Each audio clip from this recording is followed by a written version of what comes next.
आज का आदमी इसीलिए परेशान है क्योंकि वो जो है वो दिखना नहीं चाहता और जो नहीं है वो दिखना चाहता। खर्चा सबसे ज्यादा किस बात का आदमी का? वो महंगे महंगे शौक हैं ही इसलिए दुनिया को दिखाने के लिए। आपके ये बड़े बड़े मकान, आप एक कमरे में भी रह सकते, पर ये बड़े मकान का सपना भी अपने अहंकार को पुष्ट करने का है। आप दुनिया को दिखाना चाहते कि देख मेरा मकान। महंगी गाड़ी लेने के पीछे भी कारण यही है, तुम दुनिया को दिखाना चाहते, देख मेरी गाड़ी। आप जितने भी शौक पाल रहे वो दुनिया को दिखाने के लिए पाल रहे, और जिस दिन तुम वास्तविक हो जाओगे उस दिन तुम्हारी जिंदगी में वो घटना घटेगी, वो क्रांति घटेगी कि ना तुम नास्तिक रहोगे ना तुम आस्तिक रहोगे। तुम अगर वास्तविक रहोगे तो ही तुम प्रभु के नजदीक रहोगे।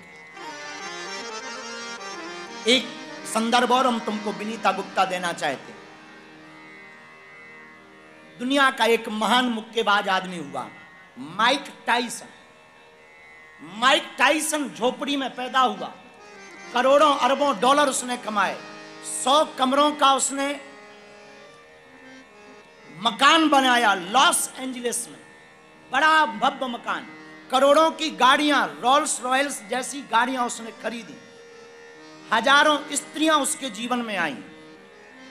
लेकिन जब उससे सच्चा सदगुरु मिला, उसके जीवन में कुछ घटना घटी, तो लोगों ने उससे पूछा कि पहले की जिंदगी जो तुम्हारी थी, ग्लैमर की जिंदगी, बड़ा मकान, बड़ी गाड़ियां, अब तुम आध्यात्मिक हो गए हो, क्या कहना चाहते हो?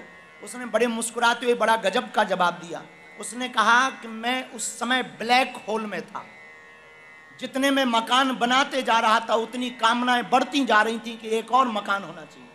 जितनी मैं गाड़ियां खरीदता जा रहा था उतनी मेरी गाड़ियों की चाह और बढ़ती जा रही थी। रोल्स रॉयल खरीदने के बाद मुझे मन में आया कि मुझे पोर्श अल्टा जैसी गाड़ियों को खरीदना चाहिए। वो कहता है कि मैं हजारों स्त्रियों के साथ रहा, फिर भी मेरी ललक और मेरी कामनाएं बढ़ती जा रही थी। उसने कहा कि जिस दिन मैंने त्याग कर दिया, मुझे घृणा हो गई, उस दिन मुझे एक बात समझ में आई कि जिंदगी में खुश रहने के लिए $1,00,000 नहीं, $1,000 काफी है। $1,000 काफी। इसलिए उससे पूछा कि अब तुमने बदलाव क्या किया और तुम बदल कैसे गए? उसने भी वही उत्तर दिया जो हमारा है। उसने कहा हम जो थे वैसे ही जीने लगे, हम प्रसन्न हो गए।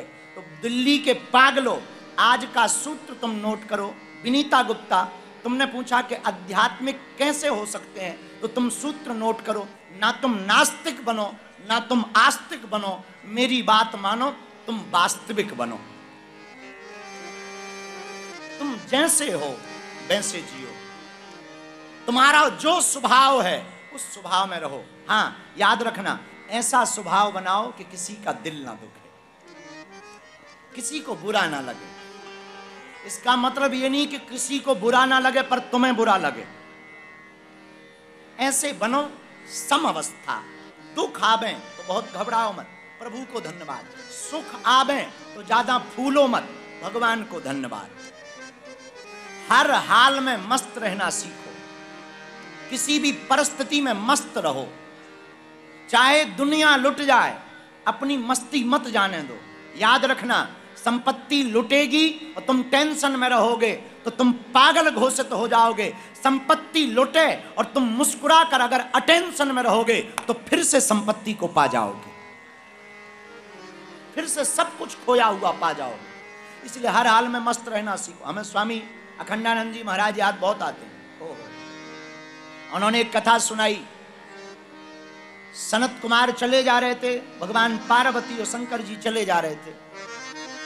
सनत कुमार तो ऊपर सिर किए हुए कीर्तन करते जा रहे थे। पार्वती जी को देखकर प्रणाम नहीं किया तो सनत कुमारों को कोई ध्यान ही नहीं था, ख्याल ही नहीं था, भजन में मस्त थे। तो पार्वती जी ने श्राप दे दिया कि मुंह ऊपर की तरफ करके जा रहा, जा, मेरा श्राप है, तुम सबके सब चारों के चारों ऊंट बन जाओ।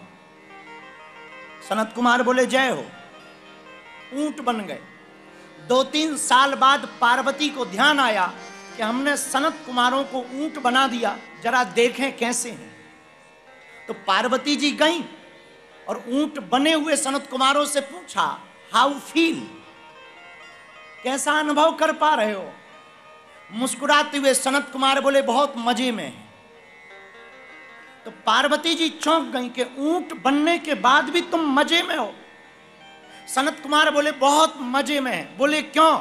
सनत कुमार बोले मां, पहले हम सनत कुमार थे, अब उमा कुमार हो गए, हम मजे में। पार्वती जी ने बोली ये कोई लॉजिक नहीं है मजे में रहने का, कोई और कारण बताओ। सनत कुमार बोले मां, हम मजे में हैं। क्यों? बोले पहले भिक्षा मांग कर खाना पड़ता था, जब से ऊंट बन गए चाहे जहां मुंह ऊपर करो खा लो पत्तियां। और पहले तो फ्रेश होने के लिए जाना पड़ता था, अब तो जहां खाओ वहीं गिरा दो बाहर, नो प्रॉब्लम, एकदम फ्री है। पार्वती जी चौंक गई, क्या गजब की मस्ती है। इसी का नाम मस्ती है। हर हाल में मस्त रहना अगर सीखना है तो कुछ बुरा भी आ जाए ना जिंदगी में, उसमें भी अच्छा खोज लेना ही आध्यात्मिकता है। कोई तुमको गाली दे, उसमें भी तुम्हें खोज लेना चाहिए, भगवान की बड़ी कृपा है। कोई पाप किया होगा, निकल गया,